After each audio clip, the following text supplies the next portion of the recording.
Hello and howdy ho everyone, Foxy Games here, and welcome back to Final Fantasy XIV full story playthrough, and welcome back to Alpha's face right up in your face.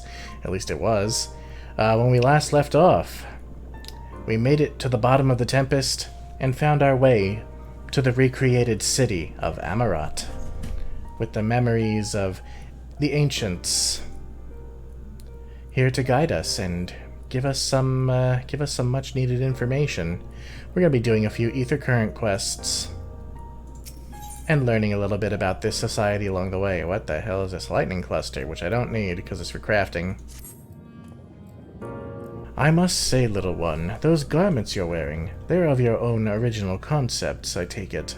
Clearly they must be, given their rather singular flamboyance. I would never dream of stifling a fledgling creator's creativity, but to parade about in your cultivated individuality is hardly praiseworthy. An Amaurotine of character shares their creations with the community.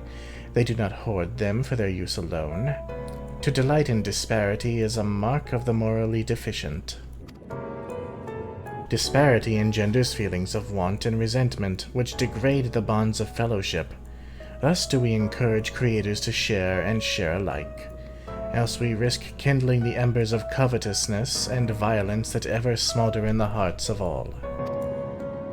Therefore I must implore you, little one, to cast aside your original trappings and don the communal robes, that you might acquit yourself as an equal among many.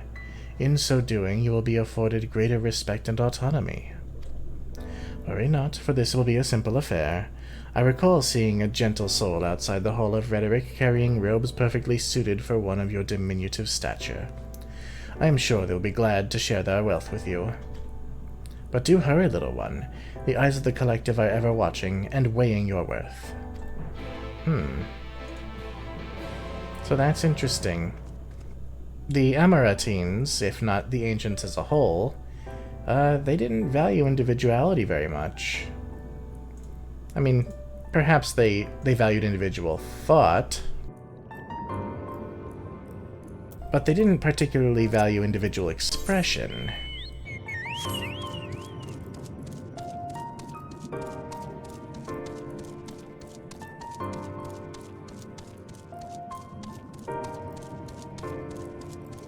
Well, let's head on over here to the Hall of Rhetoric. Speak with this one.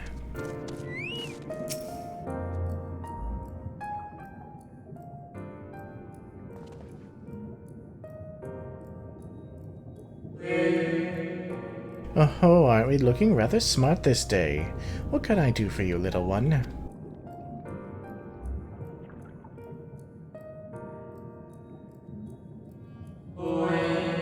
Robes to serve in lieu of your ensemble? Ah, how prudent. Alas, I have nothing I can offer you at this present time. The ones your associates saw me carrying earlier were a failed experiment. I never intended to make them so small, so I disposed of them shortly thereafter.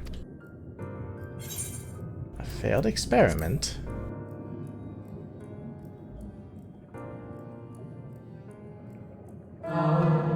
By your bemused expression, I gather you find it odd that your elders can fail in so simple an application of creation magics. It is more common than you may realize, little one. In this instance, a gaggle of children was passing by as I held the image of the robes in my mind's eye. Simply by becoming aware of their presence was the form influenced and the final product changed. All things considered, it could have been worse. Just the other day, I was attempting to conceive a white-haired lion, when all of a sudden this exquisite eagle alighted on the nearby railing, giving me quite the shock, and dramatically altering my initial concept. Yes, indeed, it was a most unexpected development, but not an altogether unwelcome one. Great strides are often born from unexpected impetuses. Sounds like a griffin to me, an eagle and a lion. But even inspiration has its limits. For all the wonders we have wrought, I do wonder if there will come a time when we have fully explored the potential of our powers. When there is truly nothing left unmade, and only iteration and imitation and stagnation remain. But such esoteric matters need not concern you, little one. For now, I would encourage you to embrace your creativity and work your magics without fear of failure. Nevertheless, it would still be in your best interest to don the appropriate robes to avoid excess scrutiny. Why don't you go to the Bureau of the Architect and request the appropriate concept so you can fashion one yourself?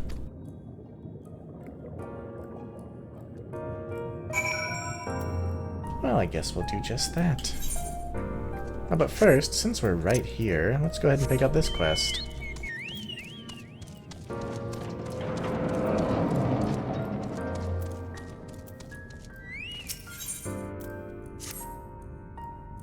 Greetings, little one. Come to debate? And at so young an age, how wonderful. Shall we retire to the benches and settle on a topic? I suppose. Oh, my apologies for jumping to conclusions.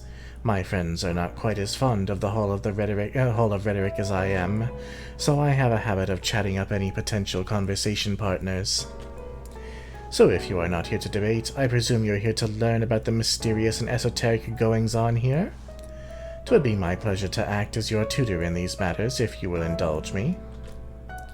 The Hall of Rhetoric is, as its name indicates, a place where citizens may freely gather to discuss and debate all manner of topics. This central forum is ideal for open discourse, but smaller rooms are available for those desiring more intimate conversation.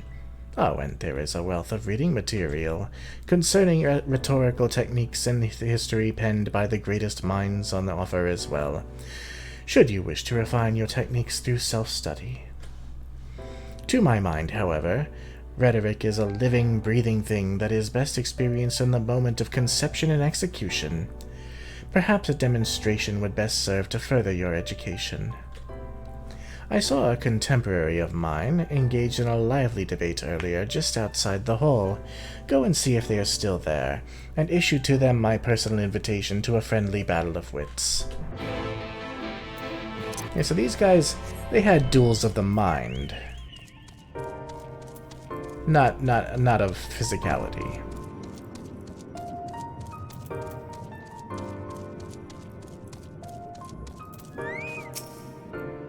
But that is precisely my point, that their obsession with this so-called mandate to approve only the most beneficial concepts for wider distribution, never mind the ridiculous subjectivity of their criteria, has led the Bureau of the Architect to stray from its original purpose. Huh? Have you business with me, child? Regardless, I am in the middle of a heated discussion with my partner. Come back later. No. My position has nothing to do with the intrinsic value of unique identity and whether or not it is retained. Rather, I posit that the reproductions of a given concept are inherently imperfect, and thus they are themselves unique, albeit in minor but significant degrees, and, most importantly, this variance is not to be condemned but celebrated. Better that than to strive in vain for an impossible standard that, even if met, would leave us lesser for the lack of diversity. The Amaurotines appear to be engrossed in their debate, utterly deaf to you and your pleas for attention. Keep going, I guess. Why aren't you a stubborn little bugger? It's strangely endearing, I must admit, but we have all the time in the world. Why are you so insistent that I speak with you this very instant? Ah, you're acquainted with that chatterbox. I suppose I do owe them a debate or two, and now is as good an occasion as any. So be it.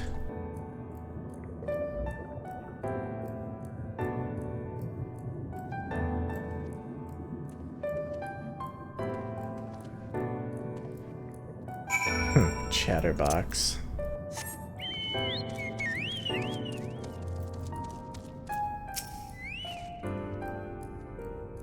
So you're to be an observer? No, that will not do. You must be an active participant. You must engage in the discourse. Only by doing will you learn and grow, little one. I see you found my friend. Thank you, little one. Then without further ado, let us commence the promised debate.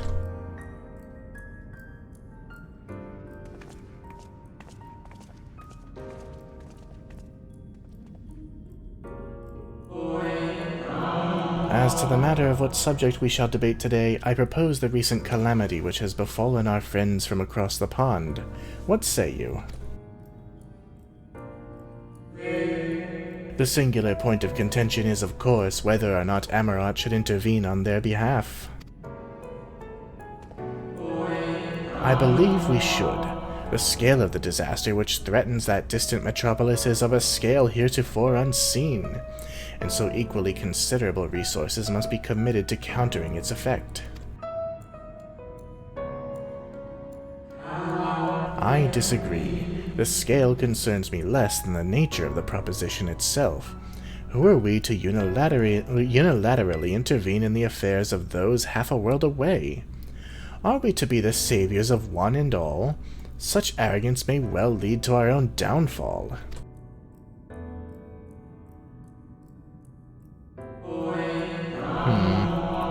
While I understand your concerns from a philosophical standpoint, I fear you are too quick to dismiss practical considerations out of a desire to maintain an unassailable moral authority.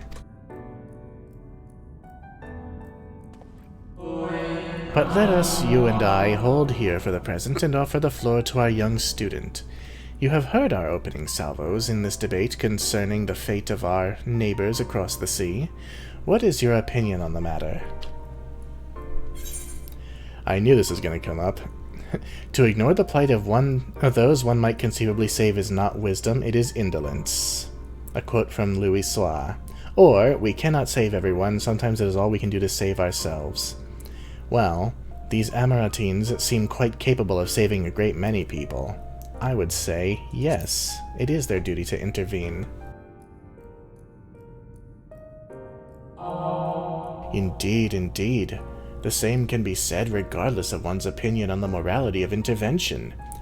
There is a clear and undeniable benefit to Amaurot in using the situation as a testbed for our newest creations, that we might develop and refine our defenses against a potential threat to our own fair city.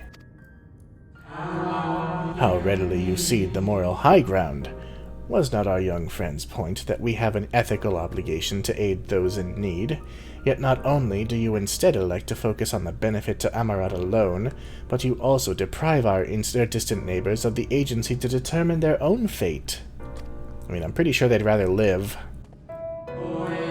You misunderstand me. What benefits Amaurot benefits all creation, I firmly believe, for the knowledge and wisdom we stand to gain from intervention can then be shared with others, empowering everyone to more effectively surmount similar trials in the future.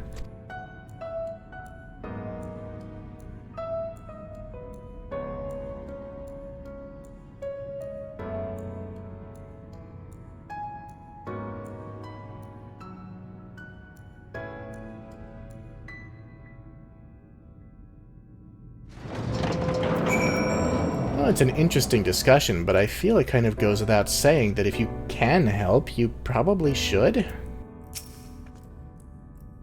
I must say it has been far too long since I engaged in such a refreshing exchange of ideas. My colleague was equally delighted by the opportunity, you may be assured. Some decry it as little more than an academic exercise. After all, we failed to reach a meaningful consensus, but I dare say they missed the forest for the trees. Are we not more enlightened by the experience? Have we not been exposed to a greater variety of viewpoints? Is there not value in this alone? I truly believe we are blessed to be a part of a society that exalts the free exchange of ideas, and that encourages active participation in the public discourse. This may have been no more than your first foray into the exciting world of rhetoric, but I sense you have the soul of a debater in you. You may well have the potential to change Amaurot in ways no one ever thought possible. I shall be watching your trajectory with great interest, my young friend. To live in a world where people aren't afraid of other people's ideas seems to be more and more common nowadays. Alright, so let's head into this building, where we have another quest that we need to finish, and another that we need to start. How lovely.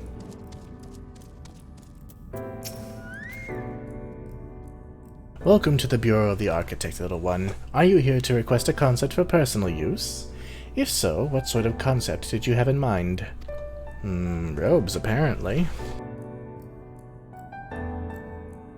Ah, communal robes. That will take but a moment to prepare, but before I fill your request, I should caution you.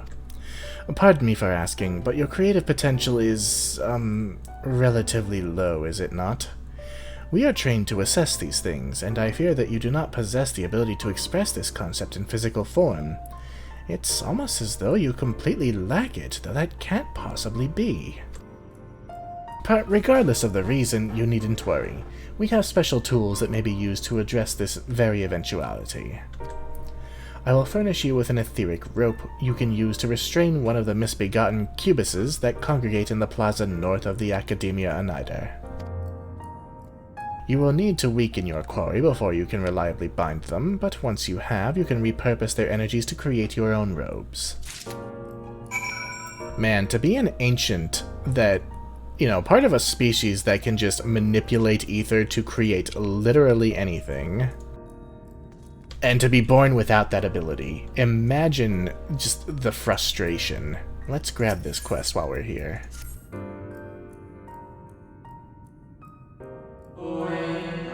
Greetings and welcome to the Bureau of the Architect. Are you in need of assistance? It would be my pleasure to answer any questions you might have. To your left is the counter where you may submit registrations for new creations. To your right, you will find the counter where you may requisition concepts on file.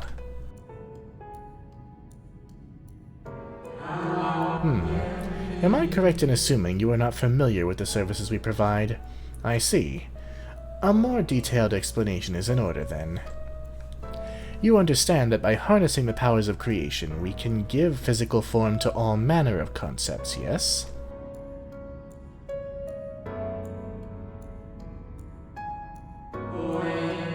Picture a bouquet of fresh, fragrant flowers, all the colors of the rainbow. Now picture those selfsame flowers formed of delicate crystal, impossibly fragile, and radiating hues beyond the visual spectrum. Every day our people push the boundaries of imagination to conceive new and striking designs like these. But there are limits to what a single individual can shape with their abilities alone. Those who harbor greater ambitions may offer their concepts to others here, that they might with the strength of many accomplish what one cannot.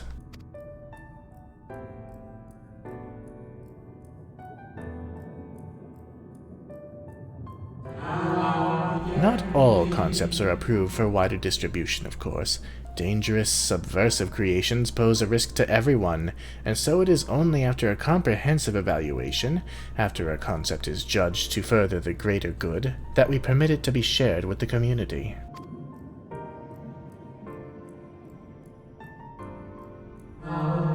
Do you understand, little one? Yeah, I think so. Since you are here, I think you might benefit from conversing with some of the others currently availing themselves of our services. Why don't you go and speak with some of the citizens waiting for their registrations to be processed? Much as I would like to believe my explanation was more than sufficient, I expect you may gain greater insight in this way.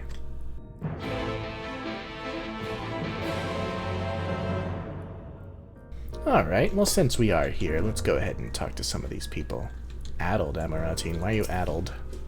Oh, I hope someone else hasn't registered it already. It's like registering a patent, except you're registering a concept. A very idea of something, which I guess is like a patent. But this is a bit more literal. The actual idea can take shape.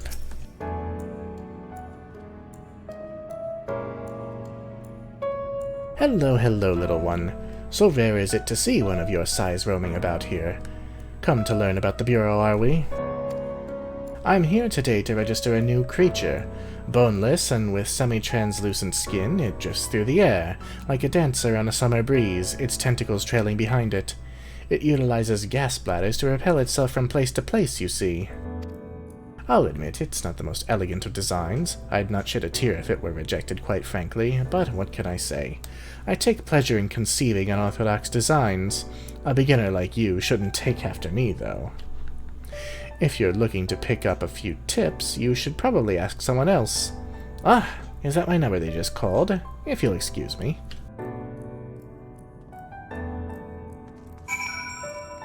Alright, I'll talk to you next.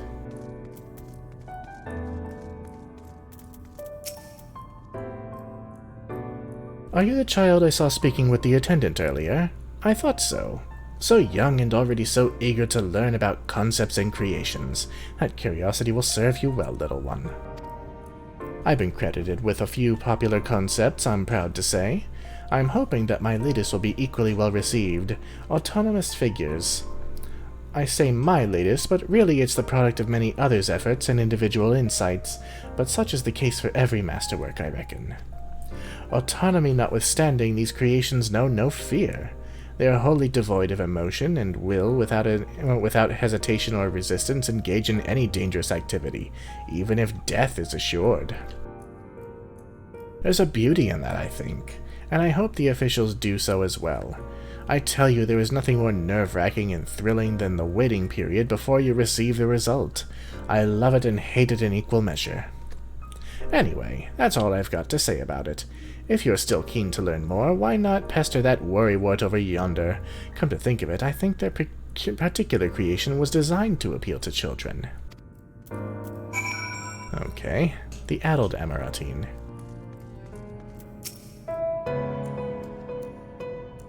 You there! An aspiring creator come to learn about the Bureau and its inner workings, I trust. That's all well and good, but since you're here, perhaps you can help me with a little something. I've been refining a concept of mine for some time now, adorable little creatures designed to be the perfect plaything for any young citizen, but I'm still terribly unsure if it's ready to be submitted for approval. Which is why I was hoping you might first put it through its paces and tell me what you think. Your honest opinion, I'll have no flattery from you, young lady. This matrix will allow you to summon my creations, but don't use it here. Take it outside first, and don't be afraid to play rough. It's all part of the fun. Okay, I guess we're testing this guy's new toy. Let's head on outside then. Alright, so it looks like this is where I should be using this concept matrix.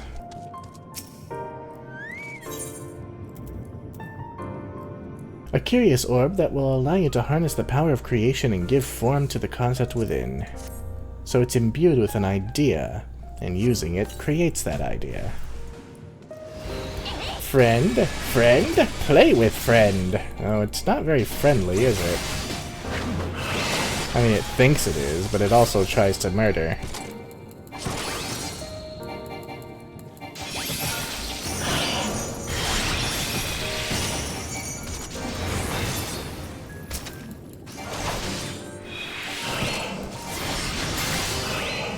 I mean, maybe to the Amaurotines, this thing isn't particularly dangerous. Oh yeah, Chocobo.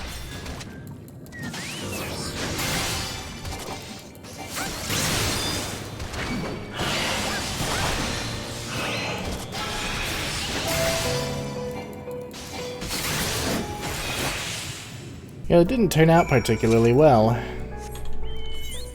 I mean, not to me anyway.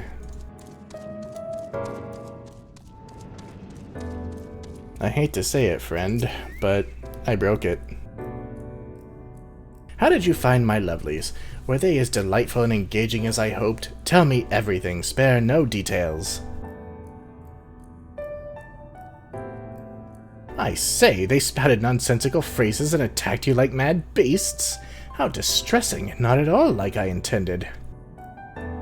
My sincerest apologies to you, little one, for the unpleasant experience. Still, from these experiences do we grow stronger and wiser.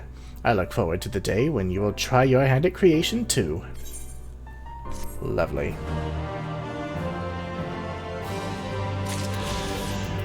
Well, we have one more ether current quest to do, and it's all the way down here. Ah, yes, and of course, we have the big old etherite here, so we should probably grab that first.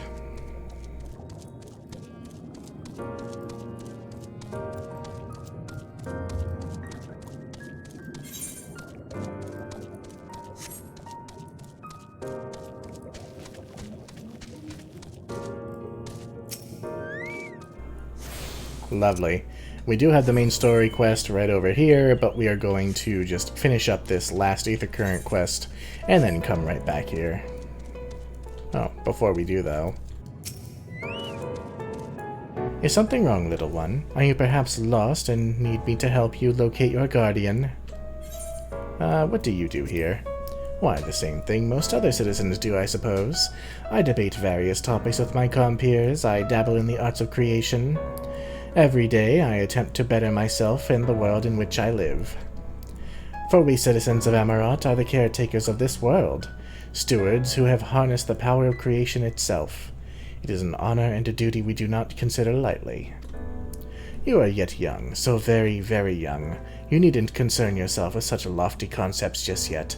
Attend to your studies, and I am certain you will grow into a proud citizen and avid creator. Now, what kind of place is this? Oh, do you hail from another city originally? Even so, surely you must know you stand in Amaurot, the intellectual utopia that flourishes at the heart of our world. From the capital, where our preeminent minds gather to carry out the duties of governance, to the Academia Unida, where devotees of knowledge strive to solve the greatest unsolved mysteries of our era, to the smaller but no less valuable institutions, Amaurot has all that you would ever need, and so very much more.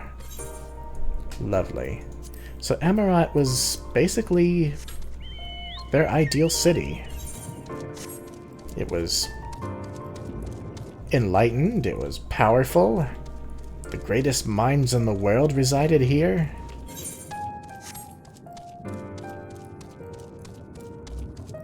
I suppose if they had need for a military, they probably resided here too. Ah, here's one of those things that I need to capture, so I didn't even need to go that much farther.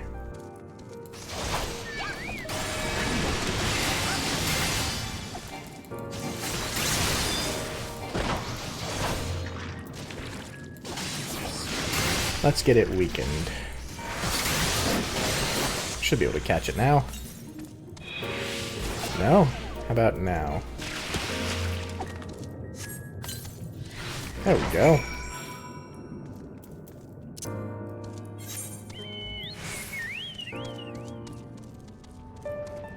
Well, hey, I got the thing. Ah. Welcome back, little one. Did you succeed in binding a Cubus? Sure did. As one might expect, the creature is rather less than pleased to have been bound and shoved into your pack. Oh dear.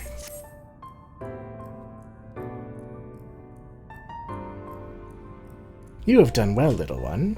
Allow me to siphon its energies and prepare the matrix for you. It should only take a moment.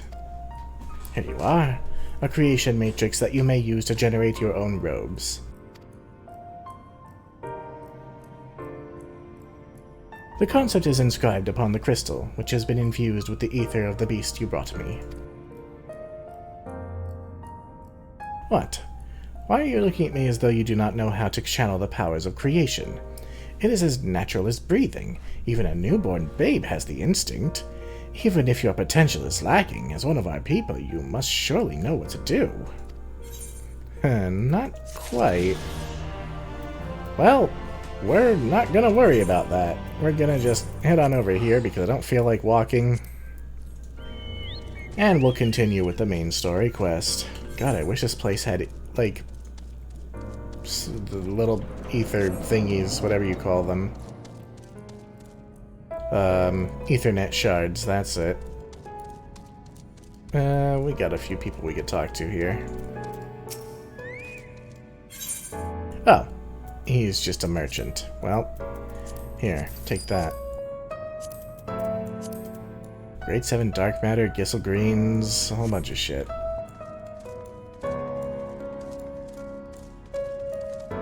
What about you? Do you repair shit?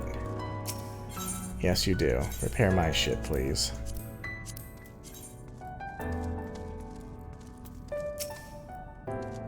A visitor's writ? Yes, I can assist you. Full name, please. Foxy Games. Please wait near the counter while I confirm your details.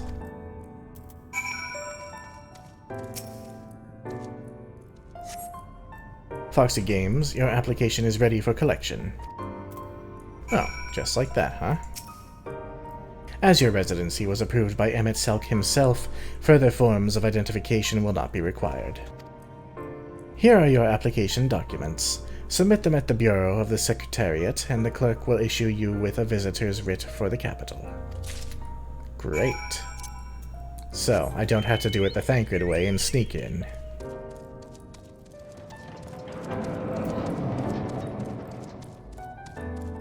The Bureau of the Secretariat. Next, please. Visitor's writ application. Application documents requesting permission to enter the capital as a sanctioned visitor. Visiting the capital, are we? Please take a seat.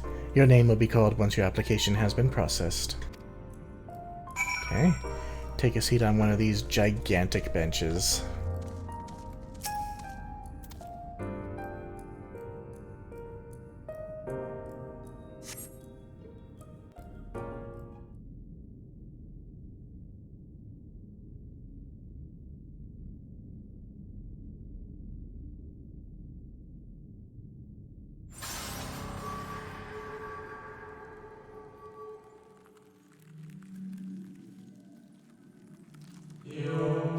May I?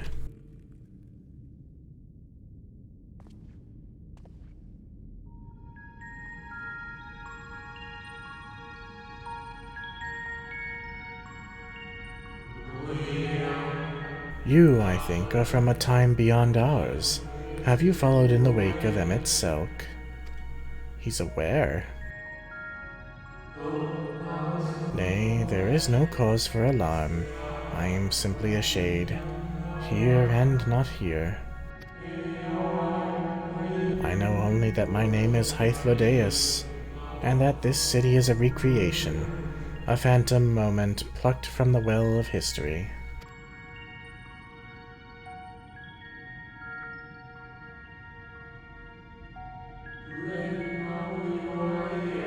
These others seem unaware of their pale existence, but I wonder if Emet-Selch's mind was distracted when it came to my reconstitution. A stray thought would have been enough. Hythlodaeus will realize the truth, for example. We were close friends once, you see.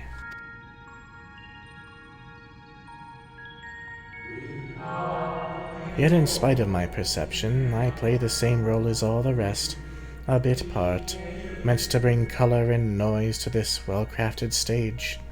Too much scrutiny, and we shall burst like the fragile bubbles we are. Thus I tell you again, my presence is not to concern you. I wish only to share your company while we wait.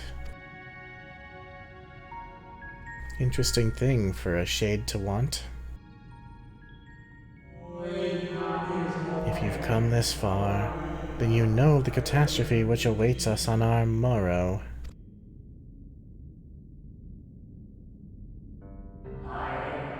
The final days. What began as isolated incidents soon swelled into a world-spanning threat. The Convocation of 14, well, it was 13 at the time, endeavored to create a will for our star. They would repair the fundamental laws of order and halt the spread of destruction. But creation on such a scale required an immense source of power.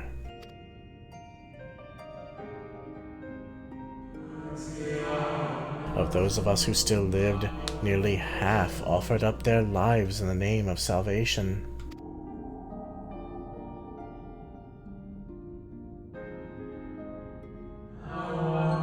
And from their sacrifice, Zodiark was born, just as we had hoped. He reached forth and halted the march of oblivion. Yet oh, how the star had suffered. So many species lost. The land was blighted, the waters poisoned, and even the winds had ceased to blow. Once more did our people give of themselves to Zodiark.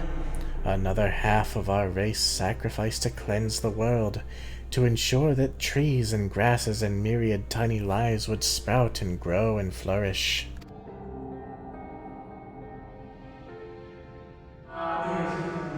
The cycle of life had begun anew, and we reconsidered the means by which we might protect it. The convocation decided thus: we would nurture our world until it was bursting with vitality. Then, when the time was right, we would offer some portion of its living energy to Zodiark. In return, he would restore to us those brethren whose souls had fed his strength, and together we would resume our role as stewards. There were, however, those who disagreed with this plan. They argued that enough had been sacrificed to Zodiark, that this new world should belong to the lives newly born. These dissidents surrendered their life energies in the creation of Heidelin, an incarnation of their opposing belief. And for the first time in history, our people stood divided. Know you then how this conflict ended? With Heidelin smiting Zodiark. I thought you might.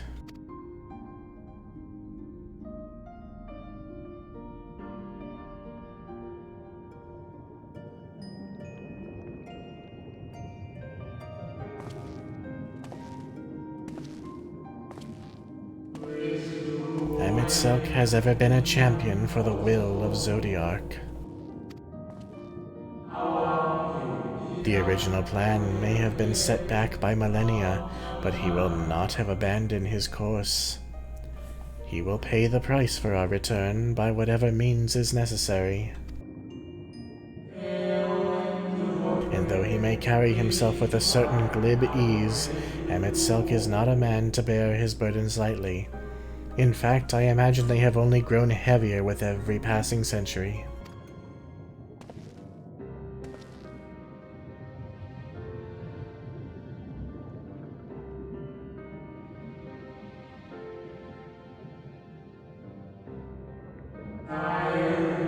'Tis truly a terrible weight he has chosen to carry.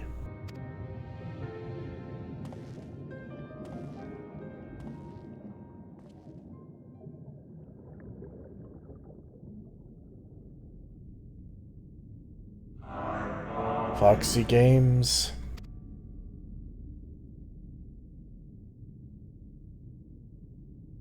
It seems your turn has come. Pray do not let me keep you.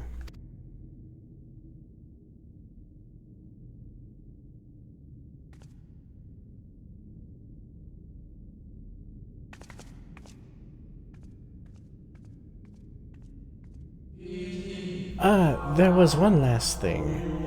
You walk with another at your side, yes?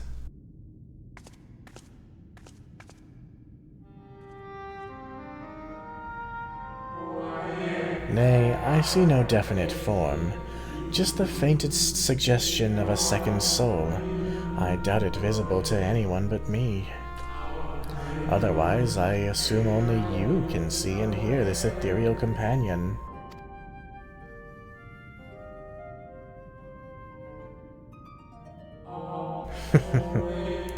Your connection is hardly a coincidence. In our time, the two of you were once one. The color of your souls tells the tale. A hue that distinctive cannot be mistaken, no matter how thin the soul is spread. Huh. This is just the kind of fate I might expect for one such as she. Surely Emet-Selch has recognized the hint of her in you. Foxy Games. Fare you well, my new old friend. May you find what it is you seek.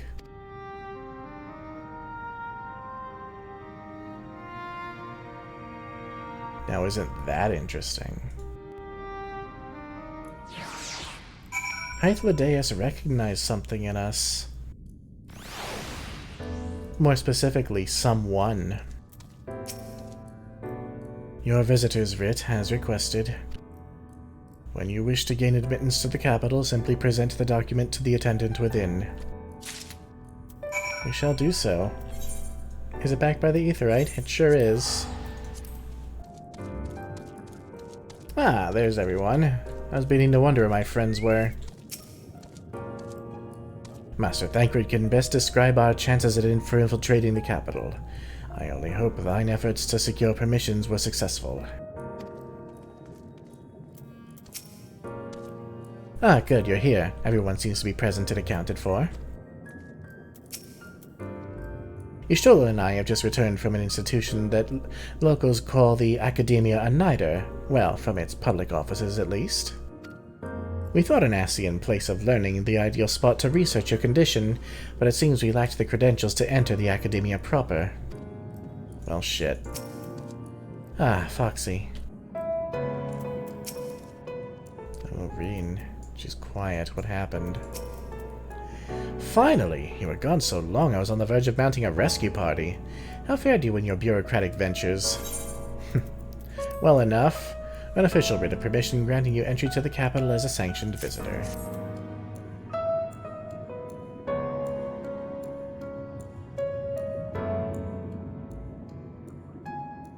Ah, I see. My instincts were correct. And a good thing, too. Urianger and I weighed our chances of breaking into the capital, and an official entrance is by far the most attractive option. The capital boasteth not a single armed sentry. 'Twould seem that in their time they did not deem it needful to post guards. The windows and doors, however, appear heavily warded. Though mightily did we strive, with strength mundane and magical, we failed to budge them even a fraction of one ilm. Mayhap 'twas simply the case that Emet-Selch's recreation did not extend to their usual function. We didn't try everything, of course, but we thought it best to conserve our time and energy for more pressing matters. Speaking of which, Reen and I tried asking about a cure for you. The problem is, these ancients don't exist beyond Amaurot today. They will happily tell their own tales, but whenever we attempted to explain our situation, the conversation quickly became muddled.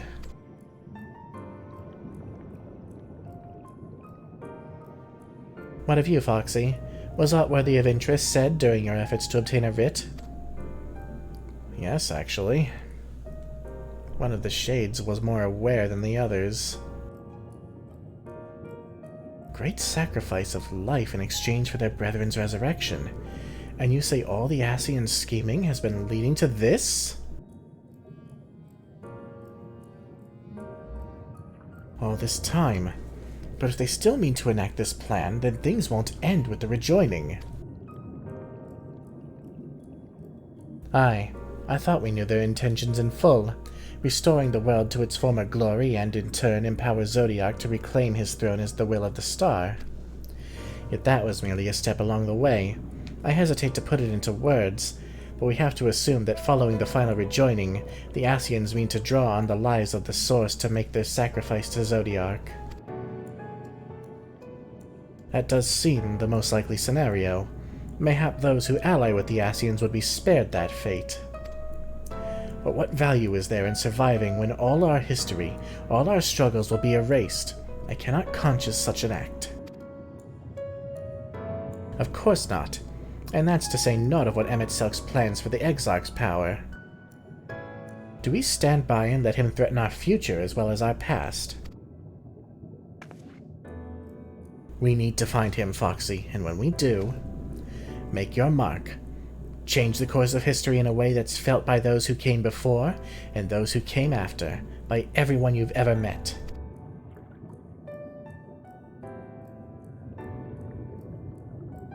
Change things so that even my other self, dying somewhere in that future calamity, will smile and say, I knew you could win.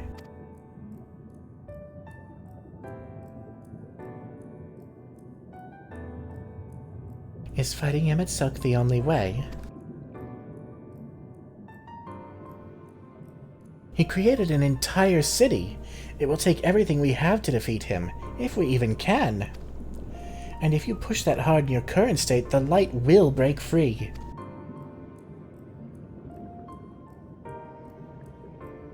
The decision to press on lies with you. just as it lies with each and every one of us.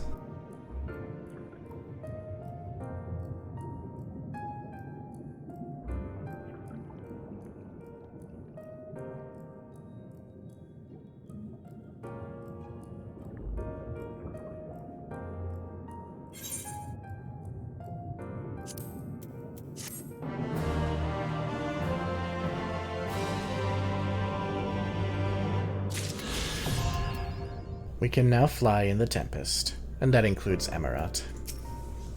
Alphinaud was lost in thought, his eyes downcast. There is, however, no sign of the self-doubt which once assailed him at the falling snows. To look back so far. Y'shtola meets your gaze with a strange smile. You seem to recall her wearing the selfsame expression when speaking with Lys and Runar. Urianger glances your way, his expression hesitant. You can see the struggle as he agonizes over the words he wishes to say. Thancred stares quietly into the distance. He seems calm and assured, his easy stance born of a confidence rather than false bravado. Reen appears to be brooding over her choices, her faintly trembling hands betraying her mounting trepidation. How is this one of the best scenes in this entire game? Where no words are said, and you can see just everything that these people have been through written on their faces. God, I love the writing in this expansion so much. Alisay. Do you remember that talk we had atop the tower at Mordsuk? I'm still of the same mind now as I was then. I won't abandon you. You don't abandon me. And together we make a difference in this fight. There's always hope if we look for it. I saw it again and again as you tore those veils of light from the sky. If we keep taking that next step forward, there's a chance we'll find a way to save you. So no matter how long it takes or how much it hurts, you can count on me to keep on walking.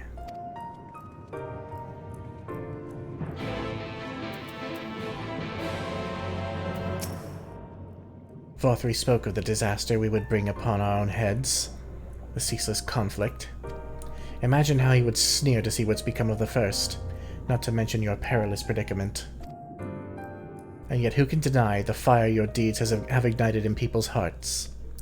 You achieved what my logic and ideals never could, uniting disparate peoples under the banner of hope and common purpose. Without you, that giant Talos would never have raised its head. I have borne witness to many such miracles at your side and would do so again. This is but another obstacle in the road.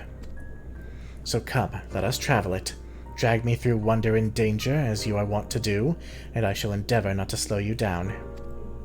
You've never slowed me down, Alphinaud. Urianger. As thou well knowest, if we are to usher Emet-Selch unto his rest, we must need bind his Ascian soul, and then shatter it with overwhelming force. The former task requireth Orisight, and such have I prepared, upon the Exarch's asking no less, though 'twas ever mine intent to provide said boon. The future whence our noble friend doth hail is a world fallen to Ascian artifice, and he would not see such grim history repeated. In a sense, Emet-Selch's destruction will be the culmination of the Exarch's efforts, a reward for all he hath endured these many years. Yet even as thou stridest into the jaws of peril, forget not but that his fondest wish, and that of many others besides, is to see thee survive unto the morrow. 'Tis in pursuit of that happiest of outcomes that I do pledge to remain at thy side. And you will ever be welcome, Urianger. Y'shtola. Our time in the First has been a never-ending succession of trials, as arduous as our path in the Source ever was. Yet through all the journeys together, through that deep and foreboding wood, you have helped me to stay true to my convictions. Thus would I return the favor. Do as your heart decrees without hesitation or regret, and that is all I will say on the matter. Succinct as always. Thancred. Well, this has put everyone in a solemn mood, hasn't it? Honestly, we're not even sure this will be the end of it. But I suppose we should speak our minds when we have the opportunity. You told me that much in a meringue. So forgive me this moment of sentiment, Foxy. By dragging me into this sorry mess, you've given me the chance to think and act as I should have, for Reen's sake. Words cannot express how much this has changed my life or how grateful I am for your support. So I shall express my gratitude through action instead. No matter where you decide to go, I will be there, guarding your back. Thanks, Thancred. Reen.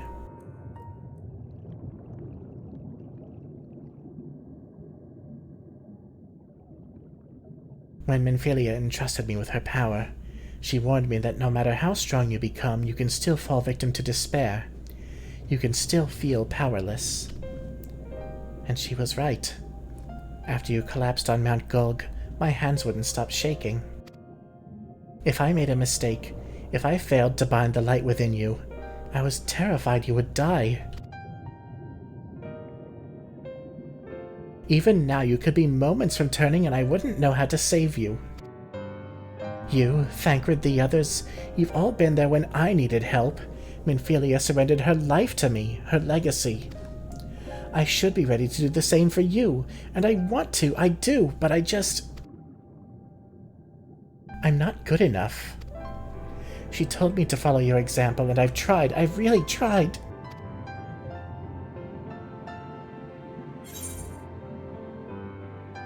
Then you shouldn't hang your head.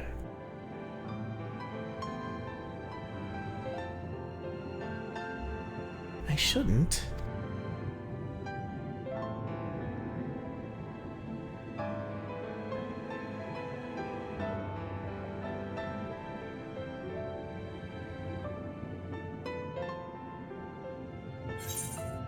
Fate can be cruel, but a smile better suits a hero.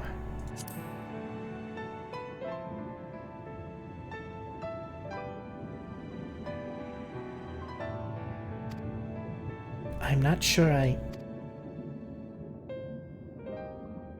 Actually, never mind. I think I'll understand better if I try it for myself.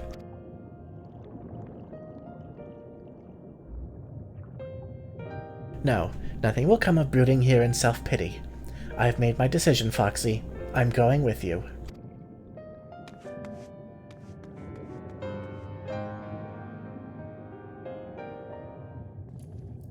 Are you watching, Orshafant?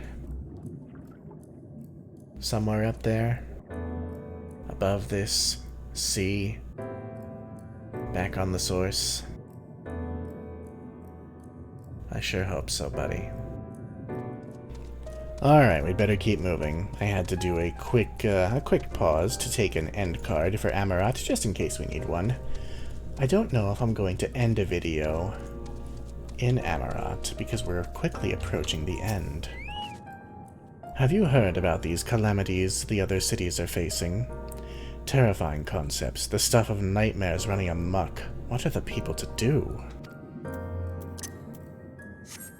The calamities that the Amaurotines and the other ancients faced were insane compared to the ones that we had to deal with on the source, apparently.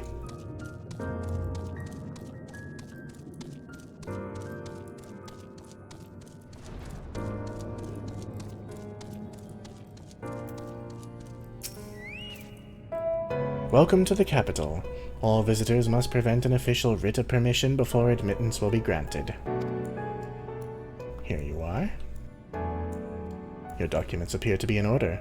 You may proceed into the capital, but any guests you may choose to bring with you must remain in your vicinity at all times.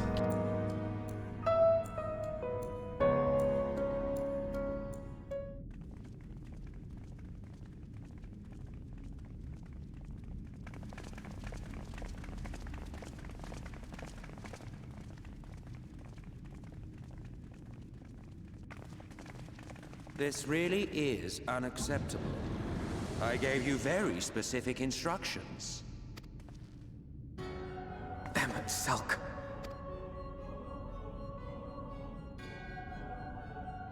My invitation was for an abomination, ripe with the power to bring about the world's annihilation. Not this half-broken thing. Whatever am I to do with you? And I see you insist on keeping the same familiar company. Are you so lost without them? It is not she who is lost without the familiar.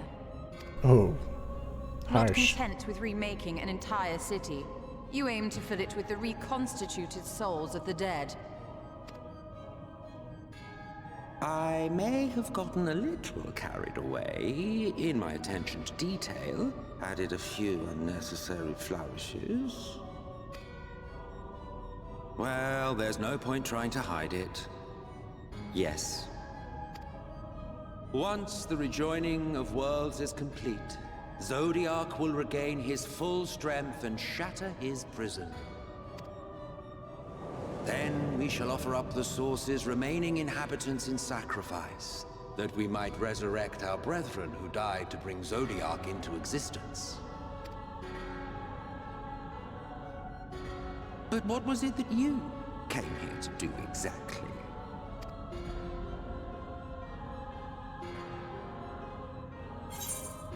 I came here for the Exarch. But also to stop you. Well, you can't have him. The wisdom that man guards may open up new worlds of possibilities. He has unlocked the secrets of travel across the rift, and through time as well, it would seem. Quite an accomplishment for one of his incomplete nature. I must explore the limits of his capabilities, and harness that power for the Ardor.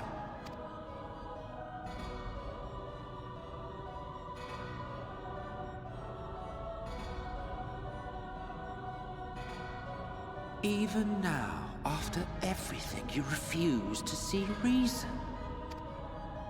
You think it unfair that you are subject to suffering? That your lives will be sacrificed for the Ancients? Look at me!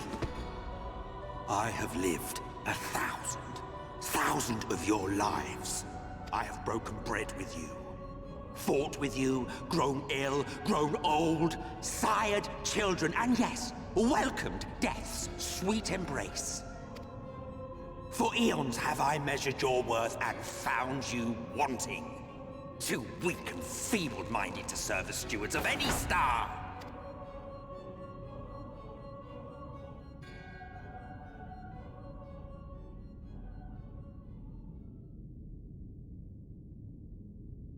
Have your recent spats with Vorthri and his Sin Eaters taught you nothing? Have you not learned that your ignorance and frailty beget only endless misery?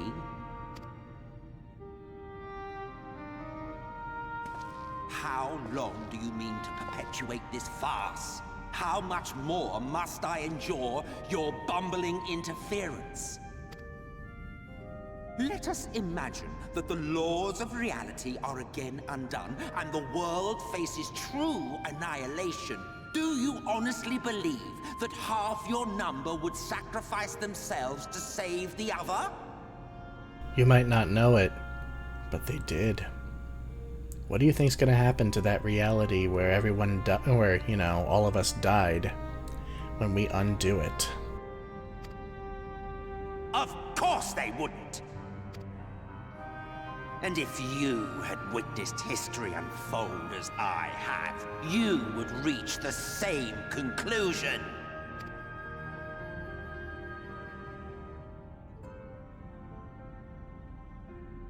You cannot be entrusted with our legacy.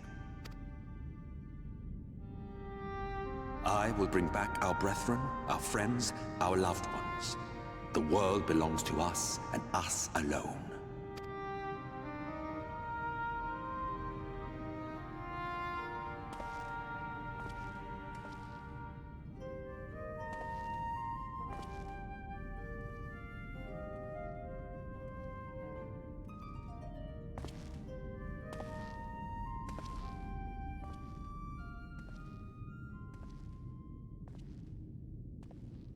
You've got that look on your face, Alphino. Emet-Selch!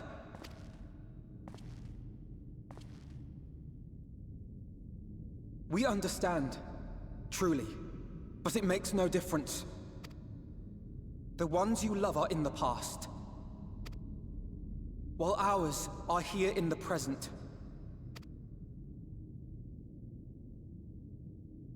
One day, we too will be ashes and dust, but not today. Our time is not yet finished.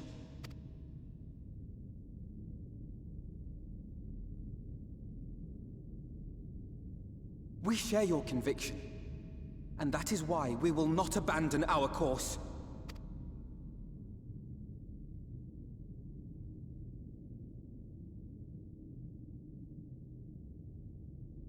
You think us the same? You think your tattered soul of equal worth to those I lost? Then come. Earn your place. Prove yourselves worthy to inherit this star.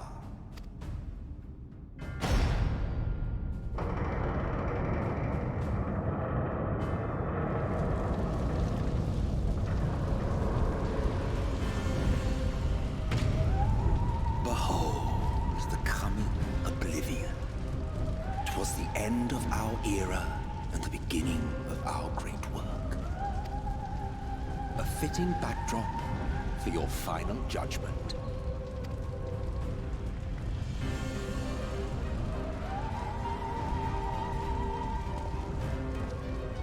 I shall wait within, but do not spend too much time on your preparations. There's no telling how much longer the guest of honor will last.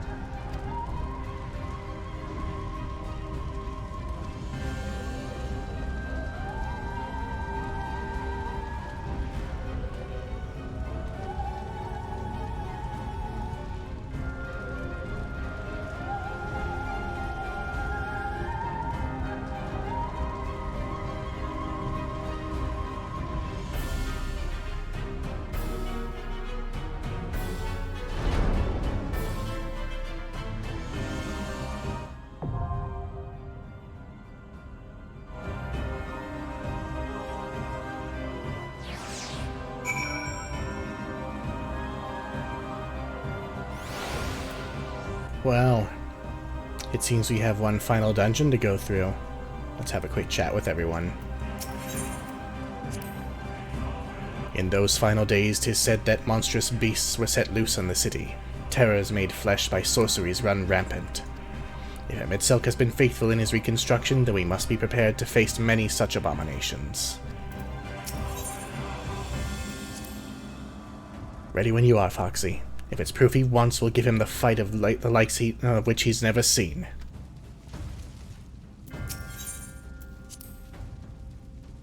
I can feel it beyond the flames, a darkness waiting to swallow our light.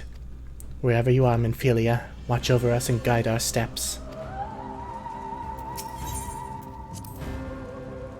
I reasoned that Emet-Selch would not harm the Exarch until he had learned the tower's secrets, but his parting words suggest otherwise.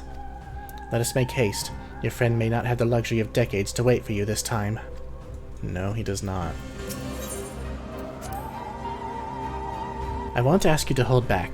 That time is long past. I'll just try to snuff out the worst of the embers before they reach you.